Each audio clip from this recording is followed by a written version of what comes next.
Hey, it's me again. It's Bex, and I'm here to show you tips and tricks on how to draw labs in a clinical setting. It's very different, and it's actually a little bit easier to draw labs on patients because they're not as sick, they don't have IVs, they're also not laying down, so you don't have to sit them up to make sure that gravity is doing its thing. But just if you guys have any questions, let me know. If I've missed anything, please let me know. I'm here to help you guys and obviously not make your job any harder. So these are some tips and tricks to drawing patients' labs in a clinical setting, and here we go.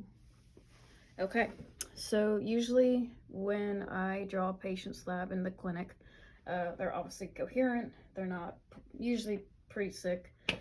So usually I like to obviously ask their preference, but first and foremost ask their name and date of birth, and we'll go from there. And I'll have like my whole little labels to tell me what I've got to draw.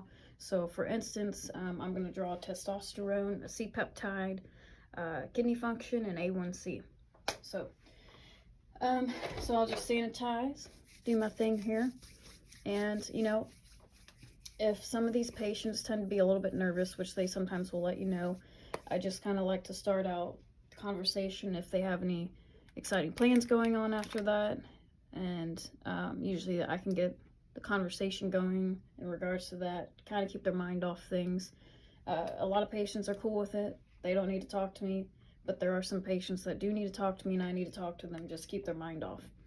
So what I'll do is put on my gloves, as I just sanitized. A lot of patients I do draw from are pretty decently easy. There are some ones that have really tiny veins, which I will use a 21 gauge needle. But today we're going to use a 23 gauge needle because this patient's arm is amazing. Vampire's dream. So I'll put the tourniquet on around their arm. Make it decently tight, but not so tight it constricts their arm and it makes it uncomfortable. Just kind of like over and tuck. So I'll just feel for the vein starting from the middle of the AC. Ooh, that's nice. That's real nice. So since I found a good vein right here, I'm not going to like search anywhere else because that is a really good vein. And the patients will also tell you where they'd like for you to poke them. And I'll just listen to them. I'll let them tell me where to draw their blood, because a lot of times they're just easier easier to kind of deal with when they just tell you where to draw from, and there's less searching. So I found my vein. Whoop. We're gonna undo that tourniquet so their arm's not going to sleep. We'll do a little circular motion here, clean that spot right there, let it air dry. While it's air drying, I'm gonna tie that tourniquet up again. And also, like, if you guys can't really see the vein super well, and this is also for a hospital setting as well, hospital patient, I guess I should say. If you can't see the vein very well, goodness, here's a tip and trick to keeping an eye out on that vein. It really helps. So this tip right here, I can just indent that vein. I'm just going to show it right down here because I don't want to move the arm too much because it doesn't seem very stable. So I just make an indentation on that vein, boop, and then there's my spot, and I'll just, make sure that I've still got that spot in sight, and then it just makes it easier for you to spot that vein if you can't see it. But because I can see the vein, I don't have to do that, and I am leaving that tourniquet on a little long, but, oh well, it's good.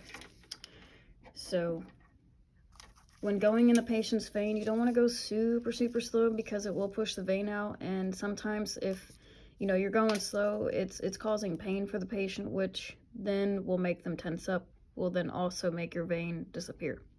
So when I'm going in the vein, kind of just, go at a decent speed, kind of just like that. I know that's a little fast. Definitely don't feel pressure to go that fast. It's just, I've learned that for a couple of years, and that's just how I draw blood. So pretend I'm getting that blood, woo! Fill up halfway, or more than that because I'm going to spin it. Okay, onto the gold. We're drawing that C-peptide. All right, blood's filling up all the way up to here. Is when it spins down, the plasma kind of fills halfway to the tube, so you want to fill it up pretty good. All right, we're going to draw that kidney function. Woo, okay, pretend there's blood going through that tube.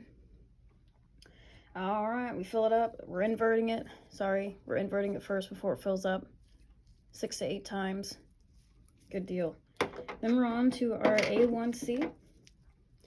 All right, it's filling up. We're going to invert it 6 to 8 times. And about halfway, third way, we're going to undo that tourniquet so it doesn't blow the vein. We don't want that vein to blow. And then it's already filled up. Let that tube out of the hub.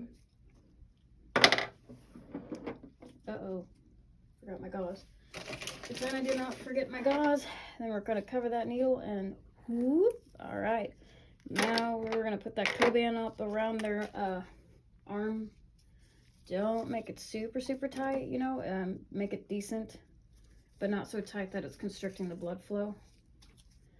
And also if they're on blood thinners, because I will have patients in the clinical setting that are on blood thinners, you want to make it, you obviously kind of want to put pressure on there while you're wrapping that gauze up, or the Coban up. Just kind of hold it down there, make sure they don't bleed out, and they're good to go.